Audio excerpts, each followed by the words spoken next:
Hi friends and viewers, நான் தான் வாங்க போகலாம் மனத்து பேசுகிறேன்.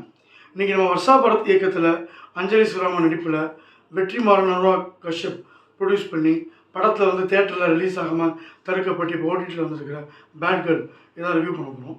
பேட் கேர்ள் இந்த பேருக்கு ஏற்ற மாதிரி அது வந்து ஒரு பொண்ணோட ஜேர்னியை சொல்லுது. பொண்ணோட ஜேர்னி, ஒரு டீனேஜில் ஒரு லவ் வருது, அதுக்கப்புறம் ஒரு செக்ஷுவல் இயக்கங்கள், அதுக்கப்புறம் அம்மா அப்பா நல்லதே சொன்னால் கூட அது கிரிஞ்சாக இருக்குது, ஏன் நம்மளை அமுக்குறாங்கன்னு சொல்லி அது பறவை மாதிரி வெளில ஓடுறது.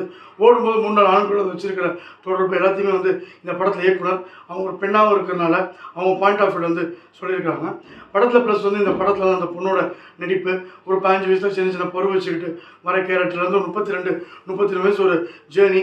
பொதுவாக வந்து ஒரு ஆட்டோபயோகிராஃபி ஒரு பசங்களுக்கு வைப்பாங்க. இதில் அந்த மாதிரி இல்லாமல் ஒரு நார்மல் காமன்கள் எதுவும் பெருசாக சாதிக்கலாம் கூட ஒரு பெண்ணோட அவளுக்கு ஏற்படுற ஆசாபாசங்கள், டீனேஜ் அவள் ஏமாற்றப்படுறது, இல்லை ஃபேமிலிக்கு அவளுக்கு இருக்கிற அந்த கான்ட்ரடிக்ஷன், எப்படி வந்து நம்ம சமுதாயம் ஒரு பெண்களை வந்து ஒரு ஏதோ ஒரு ஆர்த்தடாக்ஸாக சொல்லி அவங்கள மட்டும் அமுக்குது, இது எல்லாத்தையுமே ஒரு தைரியமாக போல்டாக இந்த இயக்குனர் எடுத்துருக்காங்க.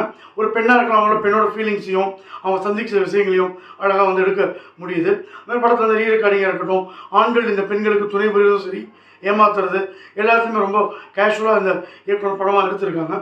ஸோ டெக்னிக்கலி படம் வந்து சவுண்டாக இருக்குது, நல்லாயிருக்கு. பட் படத்தோட ஃப்ளிப் சைடு, ஒரு பெண்ணுக்கு ஆசாபாசங்கள் ஏற்படுறது என்ன வேணால் இருக்கலாம், எல்லாருக்கும் வந்து ஒரு ஏஜில் வந்து வர்றது தான். ஆனால் ஒரு பொதுவான ஒரு புத்தி, ஒரு பொதுவான எதிர்காலத்தை பற்றின பயம் இதெல்லாம் இருக்கும். இதில் அந்த பொண்ணு எதுவுமே இல்லாமல் 14-15 வயசுலேயே ஒருத்தவங்களோட போய் ஒரு டாய்லெட் மேலே இடத்துல கிஸ் அடிச்சுக்குது. அப்புறம் அம்மா அந்த ஸ்கூல்லே டீச்சராக இருக்காங்க, அவங்க மான மரியாதை என்ன ஆகும், இதை பற்றிலாம் சுத்தமாக யோசிக்காமல் தான் சுயநலத்தை மட்டும் முன்னாடி வச்சு இந்த பொண்ணு போகிற ட்ராவலை என்னமோ ஒரு ஃபெமினிசம் மாதிரி, ஒரு சுதந்திரம் மாதிரி கொண்டு போகிறாங்க. இன்னும் பையனும் ஒரு அம்மா அப்பா தான் சோறு போடுறாங்க, படிக்க வைக்கிறாங்கன்னு ஒரு பேசிக் கிராட்டிடியூட் கூட இல்லாமல் இந்த பொண்ணோட ஜேர்னியை காமிச்சிருக்கிறது இடப்படல. அதேமாதிரி சுருக்கமாக சொல்லணும்னா, வடிவேல் படத்தில் பொண்ணு பார்க்க போவார். அப்போ அந்த பொண்ணு, நான் ஒருத்தவங்க கூட படுத்திருந்தேன், அது தோட்டக்காரன் பார்த்துட்டான், அவங்க கூட போவேன், தோட்டக்காரன் படுத்து எஜமான ஜமீன்தார் பார்த்துட்டாரு, அவர் கூட போனேன், அப்புறம் தம்பி பார்த்துட்டாருன்னு காமெடியாக சொல்லுவாங்க. அந்த காமெடியாக சொன்னதையும் ஒரு சொல்வதெல்லாம் உண்மை, இந்த மாதிரி இதில் வரக்கூடிய சில விஷயங்களை வச்சும் கதை பண்ண மாதிரி இருக்குது. ஸோ இதனால் பர்பஸ் வந்து அடிபட்டு போயிடுது. ஏன்னா அந்த காலத்திலேயே தீஜா, லாசாரா, பாலகுமாரன் இவங்களாம் பெண்கள் பாயிண்ட் ஆஃப் வியூவில் நிறைய விஷயங்கள் எழுதியிருப்பாங்க. அதுவும் ஒரு தீஜா எழுதின மரப்பசு நாவல் படிக்கிறவங்களுக்கு தெரிஞ்சிருக்கும். ஒரு பெண் தன்னோட கற்பையும் பொது உடைமையும் ஒப்பிட்டு அவள் எல்லா விதமான ஆண்கள்ட்டையும் அவள் போகிற மாதிரி அதை எழுதியிருப்பார். ஸோ அப்போயோட புரட்சி எழுதியிருப்பாங்க. பட் அதனால் அந்த படம் இந்த மாதிரி எடுக்கிறதுல எந்த பிரச்சனையும் இல்லை. பட் பர்பஸும் இது என்ன தான் கடைசியாக வந்து ஒரு பொண்ணு அவன் அம்மாவோட லவ்வை உணரான்ற மாதிரி காமிச்சாலும், இந்த பிட்டு படத்துலாம் எல்லாத்தையும் காமிச்சு கடைசியில் வந்து ஒரு அட்வைஸ் வைக்கிற மாதிரி தான் படுது.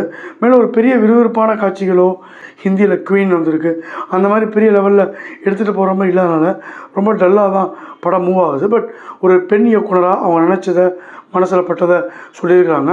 இதில் அவங்களே வந்து பிராமின் கம்யூனிட்டி என்னன்னு தெரில, ஊருக்கு கிடச்ச வாண்டின்ற மாதிரி இதில் அந்த கம்யூனிட்டி ஃபுல்லாக அவங்க அந்த மாதிரி எடுத்து வச்சுருக்காங்க. அவங்க அம்மாலாம் டிப்பிக்கல் பிராமணா நிஷாந்தி ரொம்ப அருமையாக நடிச்சிருக்காங்க. ஃபேமிலியோட பார்க்குற மாதிரியோ இல்லை ஒரு செல்ஃப் ரிலைசேஷன் மாதிரியோ ரெண்டுமே இல்லாமல் ரெண்டும் கட்டானா இந்த படம் வந்து பேட் கேர்ள் தவிக்குது. வாங்க படம் punch line, bad girl bold but not beautiful, 2.25 star rating. இந்த ரிவ்யூ பிடிச்சிருந்தா லைக் பண்ணுங்கள், ஷேர் பண்ணுங்கள். வாங்க போகலாம் சேனல் பிடிச்சிருந்தா மறக்காமல் சப்ஸ்கிரைப் பண்ணுங்கள். நன்றி, வணக்கம், பாய்.